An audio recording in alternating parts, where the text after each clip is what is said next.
নমস্কাৰ আৰু স্বাগতম জনাইছোঁ আপোনালোক সকলোকে মোৰ ইউটিউব চেনেল বিজ্ঞানলৈ। আজি পুনৰ 10টা প্ৰশ্নলৈ আপোনালোকৰ মাজত উপস্থিত হৈছোঁ।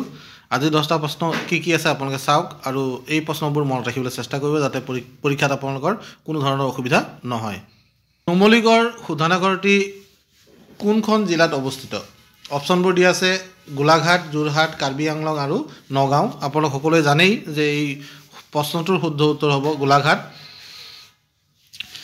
22 নম্বৰ প্ৰশ্ন অৰ্থাৎ আজি দ্বিতীয় প্ৰশ্নটো হ'ল সৌৰজগতৰ কোনটো গ্ৰহ পৃথিৱী আৰু বৃহস্পতিৰ মাজত অৱস্থান কৰে? সৌৰজগতৰ মঙ্গল গ্ৰহটো পৃথিৱী আৰু বৃহস্পতিৰ মাজত আছে, গতিকে এ অপশ্যনটোৱে হ'ব ইয়াৰ শুদ্ধ উত্তৰ। 23 নম্বৰ প্ৰশ্নটোত যাওঁ অৰ্থাৎ আজি তৃতীয় প্ৰশ্ন, কোনগৰাকী ব্যক্তিয়ে ভাৰতৰ জাতীয় পতাকাখন ৰূপাংকন কৰিছিল? আপোনালোক সকলোৱে জানে যে আমাৰ জাতীয় পতাকাখনত যিটো 3টা ৰং আছে, ৰঙৰ প্ৰত্যেকৰে বিভিন্ন মহত্ব আছে আৰু প্ৰত্যেকে বেলেগ বেলেগ ধৰণৰ প্ৰতীক সূচায়, গতিকে ইয়াৰ তথ্যখিনি আপোনালোকে জানিবলৈ চেষ্টা কৰিব। এই প্ৰশ্নটোৰ বিশেষ উত্তৰটো হ'ল পিংগলি ভেংকয়া। অপশ্যন বিটো হ'ব ইয়াৰ শুদ্ধ উত্তৰ। কুৱেশ্যন নম্বৰ 24ত নেমু আৰু আমলখিত কোনবিধ খাদ্যপ্ৰাণ বিশিষ্ট পৰিমাণে পোৱা যায়? অৰ্থাৎ কোনটো ভিটামিন বেছিকৈ পোৱা যায়? ভিটামিন চি বেছিকৈ পোৱা যায়। এই প্ৰশ্নটোৰ উত্তৰ সৰু সৰু বাচ্চাইও জানে, কিন্তু আপোনালোকে হয়তো পাহৰি গৈছে। মনত ৰাখিব যে নেমু আৰু আমলখিত ভিটামিন চি প্ৰচুৰ পৰিমাণে পোৱা যায়।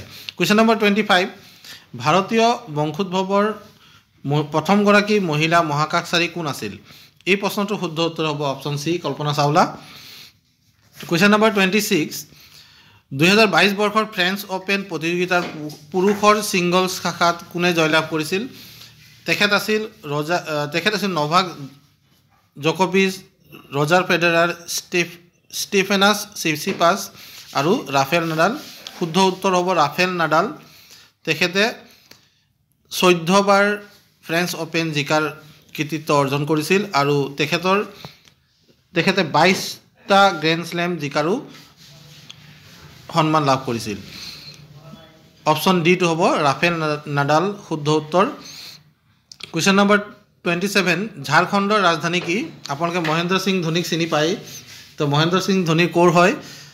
ৰাঁচীৰ, গতিকে শুদ্ধ উত্তৰটো হ'ব option B Ranchi. Question number 28 ভাৰতৰ সোণৰ খনিৰ সৈতে জড়িত ঠাইখন কোনখন?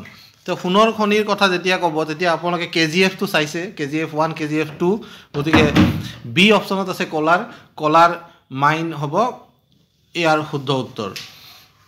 সেইকাৰণে কওঁ চিনেমাও চাব, অকল ইউটিউবৰ ভিডিঅ' চাই টাইম পাছ নকৰিব, চিনেমা চাব লাগে।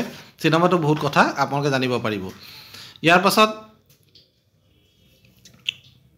কুৱেশ্যন নম্বৰ 29 আজিৰ 9 নম্বৰ প্ৰশ্ন, কোন ঠাইত ভাৰতে ইয়াৰ প্ৰথমটো পাৰমাণৱিক আহিলাৰ পৰীক্ষণ কৰিছিল? আপোনালোকে জানে পোখৰাণ নামৰ ঠাইত প্ৰথমটো পাৰমাণৱিক আহিলাৰ পৰীক্ষণ কৰিছিল। অপশ্যন ডি হ'ব ইয়াৰ শুদ্ধ উত্তৰ। আজিৰ শেষ প্ৰশ্নটোলৈ যাওঁ। 30 নম্বৰ প্ৰশ্ন ল'ৰাবোৰৰ কাৰণে একেবাৰে সহজ, কিন্তু ছোৱালীৰ কাৰণেও আজিকালি সহজ নোহোৱাকৈ থকা নাই। এখন ক্ৰিকেট পিটছৰ 2 সমূহ উইকেটৰ মাজৰ দূৰত্ব কিমান? অৰ্থাৎ ক্ৰিকেট পিটছৰ দৈৰ্ঘ্য কিমান সেইটো সুধিছে, আৰু ল'ৰা আৰু ছোৱালী আজিকালি সকলো সমান, গতিকে ইয়াৰ উত্তৰ আপোনালোকে নিশ্চয় জানে। চি অপশ্যনটো হ'ব ইয়াৰ শুদ্ধ উত্তৰ 22 গজ। তো এই আছিল আজি 10টা প্ৰশ্ন। আশা কৰোঁ আপোনালোকে এই প্ৰশ্নকেইটা নিশ্চয় মনত ৰাখিব পাৰিব। ধন্যবাদ।